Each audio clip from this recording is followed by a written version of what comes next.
আসসালামু আলাইকুম। আন্তর্জাতিক সর্বশেষ আপডেট সংবাদে আপনাকে স্বাগতম। শুরুতেই জানিয়ে দেব সংবাদ শিরোনাম। শুরুতেই জানিয়ে দেব ইসরায়েলের উপর এবার নিষেধাজ্ঞা দেওয়ার দাবি জানালো পাকিস্তানের প্রধানমন্ত্রী।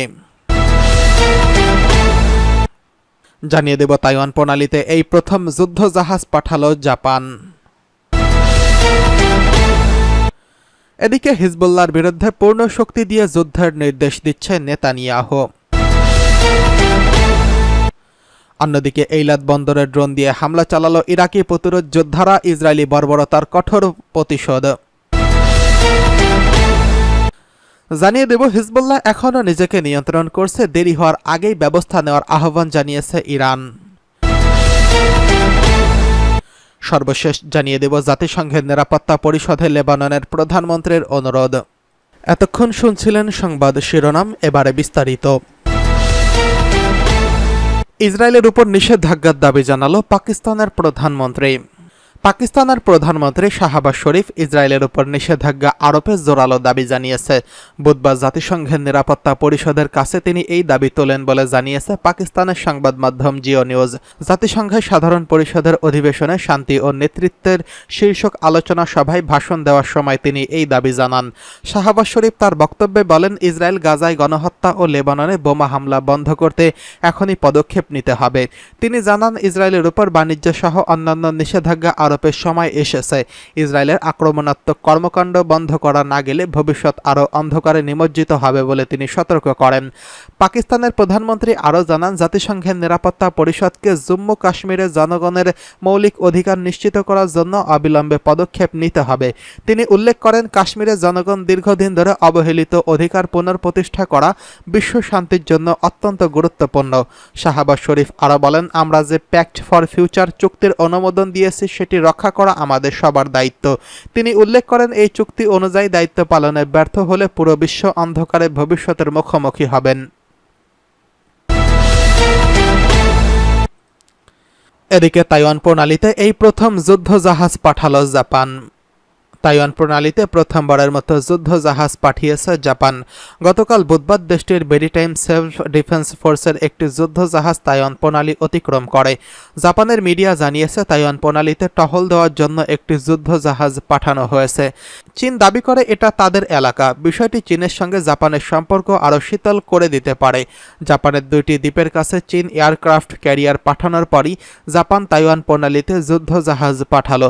জাপানের সংবাদপত্র ইয়োমিউরি শিবমোম সরকারি অফিসারদের উদ্ধৃতি দিয়ে জানিয়েছে, টোকিও আসলে চীনকে স্পষ্ট বার্তা দিতে চাইছে।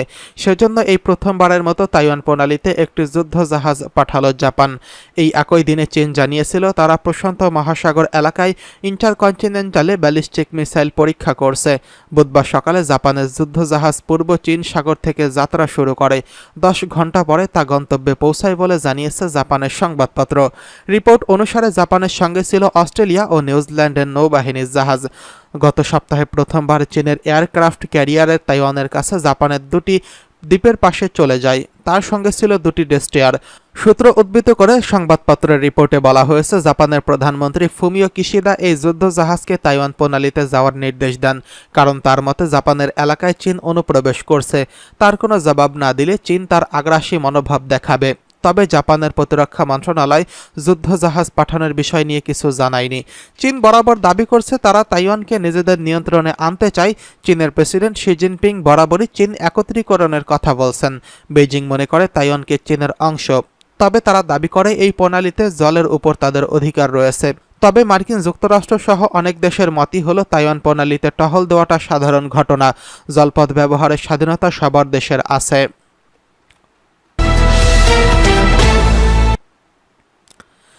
এদিকে হিজবুল্লাহর বিরুদ্ধে এবার পূর্ণ শক্তি দিয়ে যুদ্ধের নির্দেশ দিল নেতানিয়াহু। লেবাননে সশস্ত্র গোষ্ঠী হিজবুল্লাহর বিরুদ্ধে পূর্ণ শক্তি দিয়ে যুদ্ধ করতে নিজ দেশের সেনাবাহিনীকে নির্দেশ দিয়েছেন ইসরায়েলের প্রধানমন্ত্রী নেতানিয়াহু। বৃহস্পতিবার নেতানিয়াহুর দফতর থেকে এই তথ্য জানানো হয়েছে। নেতানিয়াহুর দফতর আরও জানায়, বুধবার রাতে যুদ্ধবিরতির যেই আহ্বান পশ্চিমা মিত্ররা জানিয়েছিল তাতে সাড়া দেয়নি নেতানিয়াহু। আন্তর্জাতিক 12 মিত্রের দেওয়া যুদ্ধবিরতির প্রস্তাবের প্রতিক্রিয়ায় নেতানিয়াহুর কার্যালয় বলছে, যুদ্ধবিরতির খবর সত্য নয়। এটি একটি মার্কিন ফরাসি প্রস্তাব যার প্রতি প্রধানমন্ত্রী সাড়া দেয়নি। এছাড়া লড়াইকে মধ্যম পর্যায়ে করার অনুমতি নির্দেশনার খবরটিও সত্য নয়। ইসরায়েলি প্রধানমন্ত্রীর কার্যালয় আরও বলছে, তার কাছে উত্থাপিত পরিকল্পনা অনুযায়ী প্রধানমন্ত্রী আইডিএফকে ইসরায়েলি বাহিনী পূর্ণ শক্তি দিয়ে যুদ্ধ চালিয়ে যাওয়ার নির্দেশ দিয়েছেন। এছাড়া যুদ্ধের সব লক্ষ্য অর্জিত না হওয়া পর্যন্ত গাজায় যুদ্ধ চলবে।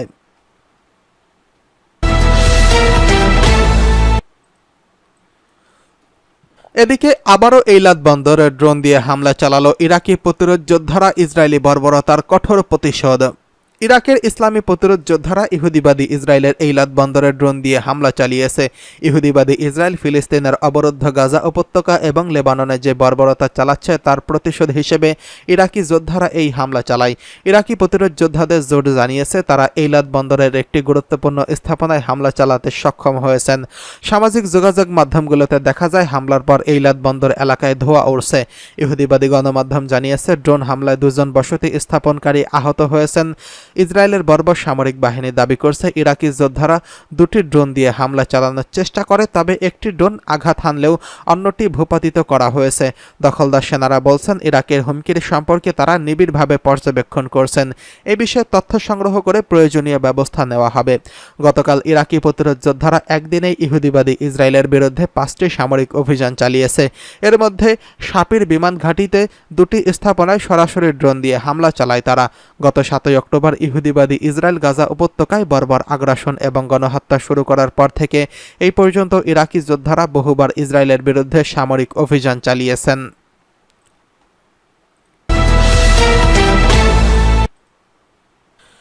হিজবুল্লাহ এখনও নিজেকে নিয়ন্ত্রণে রাখছে, দেরি হওয়ার আগেই ব্যবস্থা নেওয়ার আহ্বান জানালো ইরান। ইসলামী প্রজাতন্ত্র ইরানের কৌশল বিষয়ক vice president Mohammad Javad Zarif বলেছেন, নিজেকে রক্ষা করার সক্ষমতা হিজবুল্লাহর রয়েছে। হিজবুল্লাহ এখন পর্যন্ত নিজেকে কন্ট্রোল করছেন। হিজবুল্লাহ সংযমের অবস্থান থেকে সরে যাওয়ার আগেই আন্তর্জাতিক সম্প্রদায়ের উচিত হস্তক্ষেপ করা, কারণ দেরি হয়ে গেলেও পরিস্থিতি আর নিয়ন্ত্রণ করা সম্ভব হবে না। মার্কিন টিভি চ্যানেল CNN-কে দেওয়া এক সাক্ষাৎকারে এসব কথা বলেন। ইরান কি ইহুদিবাদী ইসরায়েল এবং লেবাননে হিজবুল্লাহর মধ্যে যুদ্ধে নিজেকে পুরোপুরি জড়াবে কিনা এমন প্রশ্নের জবাবে জাওয়াদ জারিফ বলেন, গত 11 মাসে বিশ্বের সবাই দেখছে ইসরায়েল অন্যদেরকে যুদ্ধে টেনে আনার জন্য সর্বাত্মক চেষ্টা করছেন, কারণ তাদের অপরাজেয় থাকার দাবি এবং বিভ্রমের অবসান ঘটেছে। কিন্তু তারা বলেন ইহুদিবাদীরা ভেবেছিল সহিংসতা, বর্বরতা, যুদ্ধ অপরাধ এবং মানবতার বিরুদ্ধে অপরাধের মাধ্যমে তারা নিজেদের অপরাজেয় হিসেবে প্রতিষ্ঠা করতে পারবে। তারা এও ভেবেছিল যে আমেরিকা সহ অন্যান্যদেরকে যুদ্ধে টেনে এনে পরিস্থিতির পরিবর্তন ঘটাতে পারবে। অন্যরা সংযম প্রদর্শন করলেও ইসরায়েল রেড লাইন অতিক্রম করছে বলে মন্তব্য করেছেন জারিফ। তিনি বলেছেন, পরিস্থিতি যেদিকে যাচ্ছে তাতে যুদ্ধের বিস্তার এড়ানো আরও কঠিন হয়ে উঠবে বলে অনেকেই এখন মনে করছেন। তাই ইসরায়েলের পক্ষ থেকে যে উত্তেজনা ছড়ানো হচ্ছে তা বন্ধে আন্তর্জাতিক সম্প্রদায়ের পক্ষ থেকে জরুরিভাবে সর্বশক্তি দিয়ে সম্ভাব্য সবকিছু করতে হবে।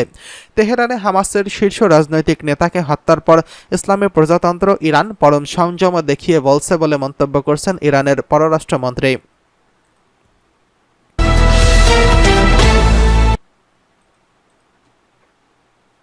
এদিকে জাতিসংঘের নিরাপত্তা পরিষদে লেবাননের প্রধানমন্ত্রীর অনুরোধ।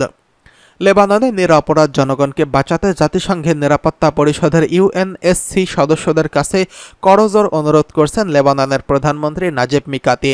বুধবার এক বৈঠকে দুঃখ ভারাক্রান্ত চেহারায় অনেকটা কাকুতি মিনতির সুরে কথা বলেন তিনি। ফ্রান্সের পক্ষ থেকে নিরাপত্তা পরিষদের এই জরুরি বৈঠক ডাকা হয়েছিল। সেখানে ফ্রান্সের পররাষ্ট্রমন্ত্রী জিন নোয়েল ইসরায়েল ও হিজবুল্লাহর মধ্যে যুদ্ধবিরতির প্রস্তাব করেন। ফ্রান্সের এই প্রচেষ্টায় শরিক হয়েছিলেন যুক্তরাষ্ট্রও। নিউ ইয়র্কে জাতিসংঘের সদর দপ্তরে জরুরি বৈঠকে লেবাননের প্রধানমন্ত্রী নাজিব মিকাতি বলেন, তার দেশে ইসরায়েলের বোমাবর্ষণে সোমবার থেকে 3 দেশে অন্তত 620 জন নিহত হয়েছেন, আহত হয়েছেন বহু মানুষ। নিরপরাধ মানুষ বাস্তুচ্যুত হয়ে পালাচ্ছেন। ইসরায়েল আমাদের আকাশে তাদের যুদ্ধবিমান এবং ড্রোন পাঠিয়ে আমাদের সার্বভৌমত্ব লঙ্ঘন করছেন। তিনি আরও বলেন, ইসরায়েলে বোমাবর্ষণ, বিমান থেকে বোমাবর্ষণ, ইলেকট্রনিক ডিভাইসে হামলা এবং স্থল আক্রমণের হুমকির কারণে লেবাননের নাগরিকদের মধ্যে আতঙ্ক ও ভীতি ছড়িয়ে পড়ছে। এর জন্য এখনই উত্তেজনা প্রশমন জরুরি।